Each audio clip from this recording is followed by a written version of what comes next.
get rid of all the graphite and leave just that when I go to refine it.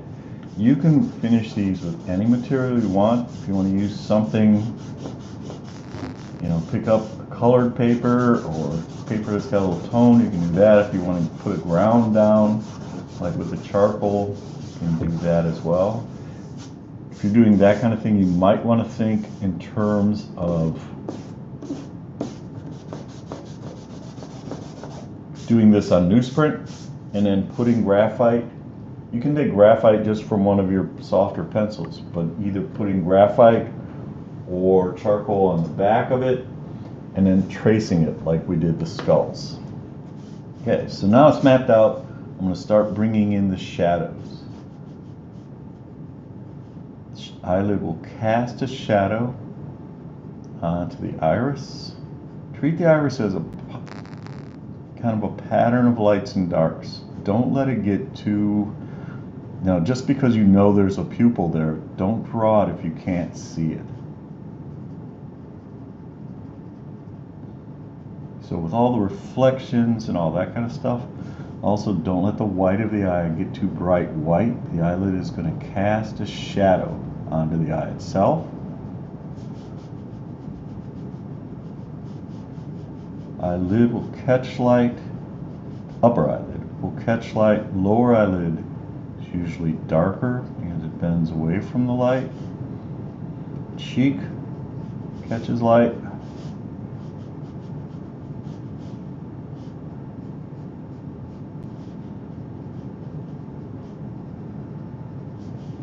Tip of the nose, this shadow, the way it kind of bends around the tip, will help to shape that.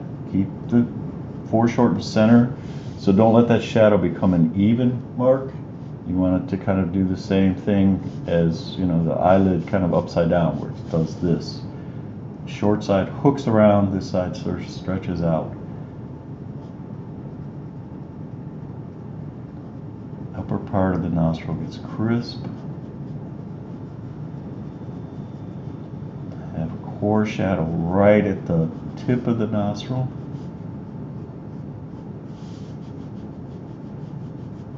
Don't let the shadow on the side of the nose get too dark. That usually is fairly subtle.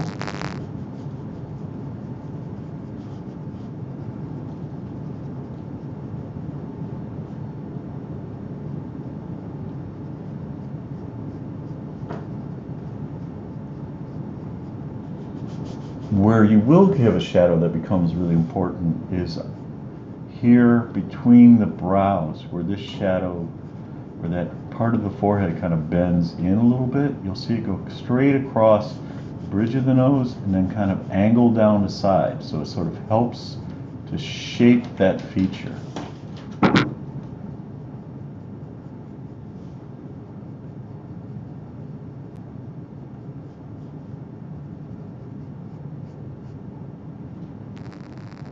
Soften some of these. Careful not to let it get too linear. And I'm doing this much quicker than what you guys will do. You will take your time on them. I will post some examples of ones from the past. It is really helpful if you can find somebody to model for you. If not, you can do this by looking into a mirror, but that becomes a little more challenging.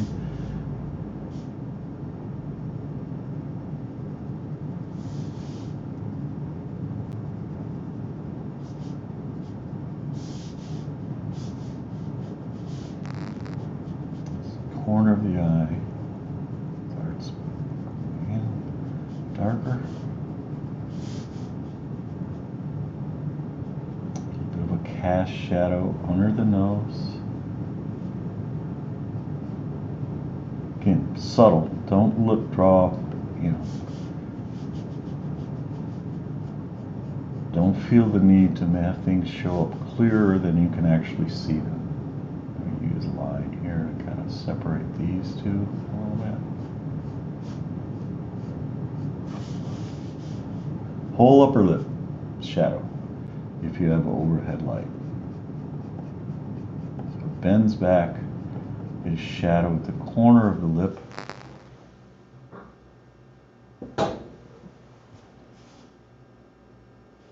This is where I kind of shape the curve of the mouth a little bit.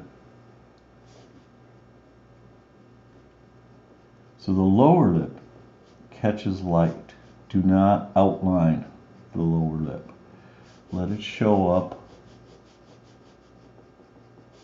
because of what you do with the shadow.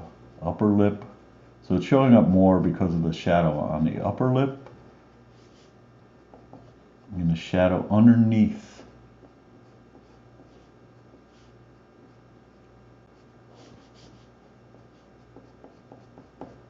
Where it bends back before it pushes out the chin.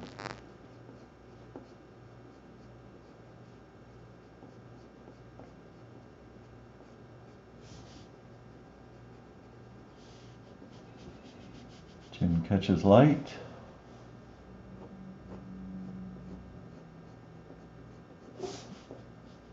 And then underneath starts to get a little darker, get that core shadow again.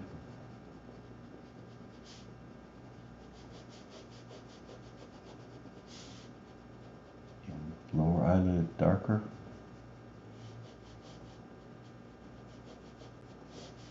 Cheek catches light, so right here, this is all going to be light, but then I start to get dark for the indentation of the cheek. It's going to take me right back into the hair.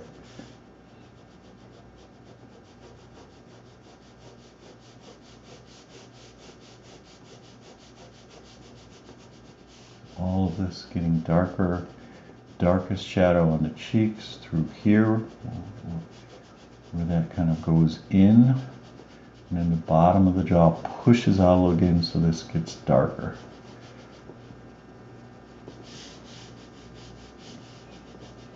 Use the features when you're doing the shadows. Remember, they're going to run from feature to feature. I'm not going to do too much with the ear.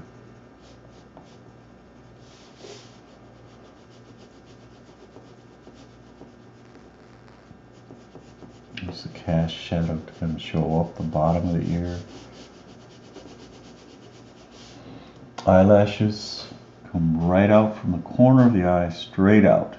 Subtle. Don't get too carried away with them.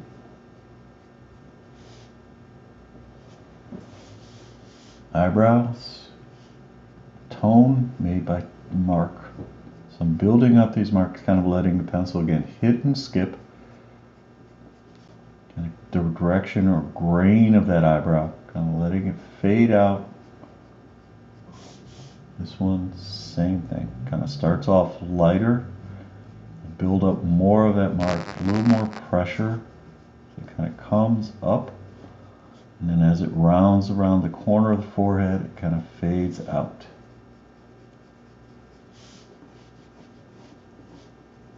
Use this. The hair bends on the other side of the face to kind of bring out that edge of the forehead, which would also happen in this case down here where the hair comes on the other side of the face. Actually helps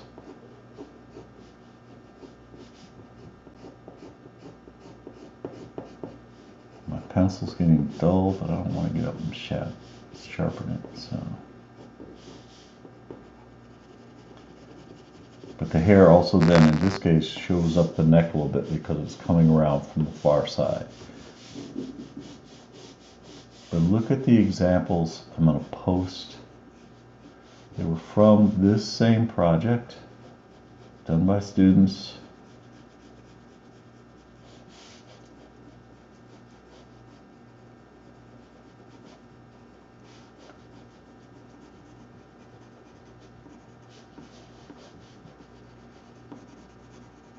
Crown comes up.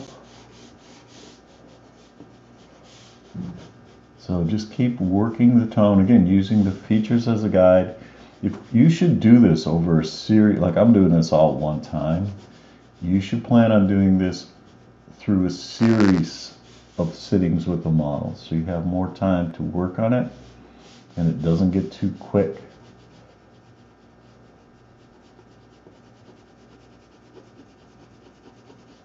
Like mine's getting real sketchy, especially since the pencil's getting dull and it's kind of picking up a lot of the texture of the paper.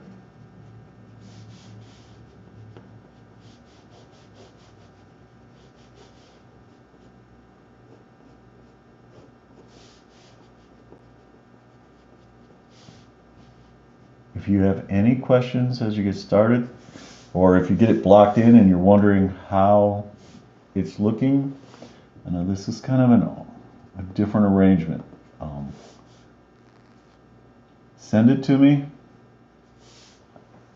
If need be, or if it helps, I can pull it up in Photoshop and go into your drawing and kind of put kind of sort of notes and shaping things if I think they need to change that way, so you can maybe see it a little more directly right on the drawing itself.